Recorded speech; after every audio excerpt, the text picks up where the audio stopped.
not a controversial statement, or at least it shouldn't be, to proclaim that Final Fantasy VII on the PlayStation is one of the greatest video games ever put to disc. I reckon, in fact, that if you gather a group of 10 gamers in a room and ask what their favourite game is, at least 2 of them will say Final Fantasy VII.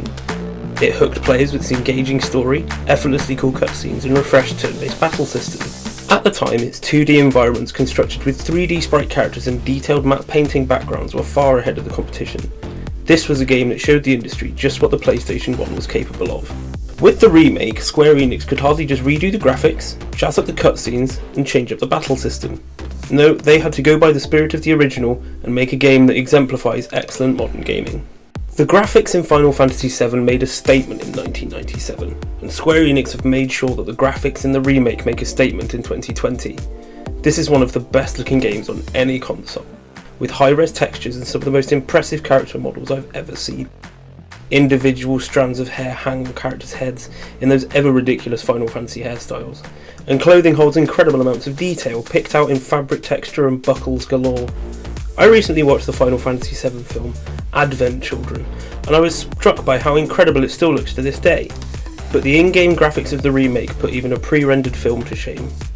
It feels like the game we always thought we were playing, as if the game we imagined all those years ago has finally come to fruition. The incredible story finally matches some of gaming's finest graphics.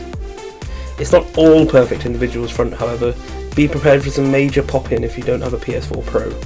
I found that some of the textures on my standard system just didn't match up with the rest of the graphics, with some rough looking doors and out of place floors. One of the most impressive parts of the game is the city of Midgar, the primary setting for the game. Its scope is enormous as it stretches out for miles in every direction. When you're outside, look up and see the vast city plates clad in steampunk stylings as pipes and chimneys loom in the distance. Oddly, however, this is not an open game. Yes, there are long stretches of corridor that you can explore and there are small settlements to discover, but for the most part you spend a lot of time moving between these places.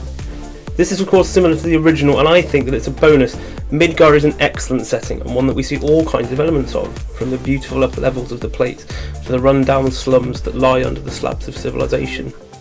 The sense of scope and size is palpable, while not actually needing to explore the entire city. Instead, it allows focus on the narrative and its characters.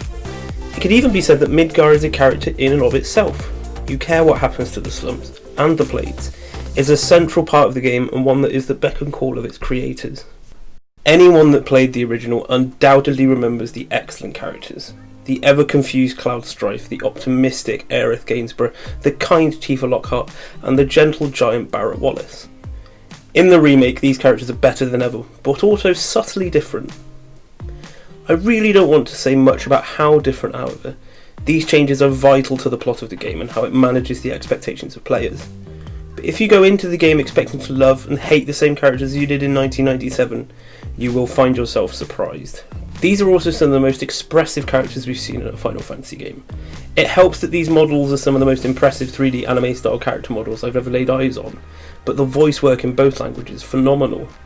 I play through with the Japanese voiceover, as I do with most JRPGs I play, but if you hate subtitles, the dub is pretty stellar. Voice lines are delivered with conviction, and they put the cherry on top of the classic roster of Final Fantasy characters. Final Fantasy has always been about its incredible stories, and Final Fantasy VII was no different. Its epic narrative, lasting for tens or even hundreds of hours, was impressive at the time, weaving a complex story of corporations, climate change, and world-dominating supervillains born from aliens looking to destroy ancient races. In the remake, things are a little different.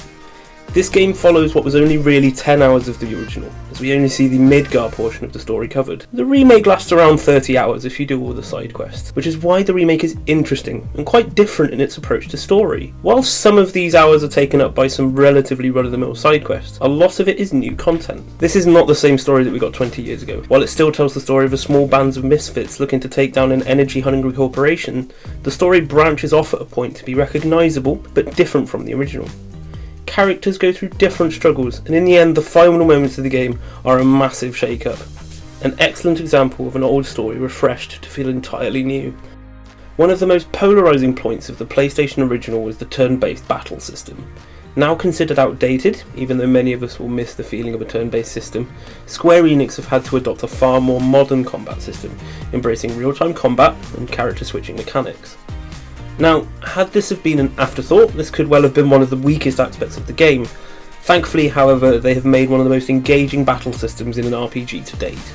Combat is set in a real-time arena, where you can run around, lock onto enemies, and use a standard attack. You can switch between your characters to use their standard attack. Using this attack, and blocking enemies' attacks builds up an abilities gauge that can be spent on special attacks or magic. Magic also costs MP, which is slowly recovered with the course of a battle, or boosted more quickly using restorative items. All the items, spells, special abilities and weapons are instantly recognisable to anyone familiar with Final Fantasy, also making a return of the summons, but with a twist. They are entirely situational. They only appear in certain battle scenarios, and they cost action points to summon. When you do, however, they act like independent agents on the field, providing devastating attacks and backup. Once their bar has run out and it's time for them to leave, they leave with one final, extremely powerful attack that is offering the difference between loss and victory. Weapon management is extremely important to the combat.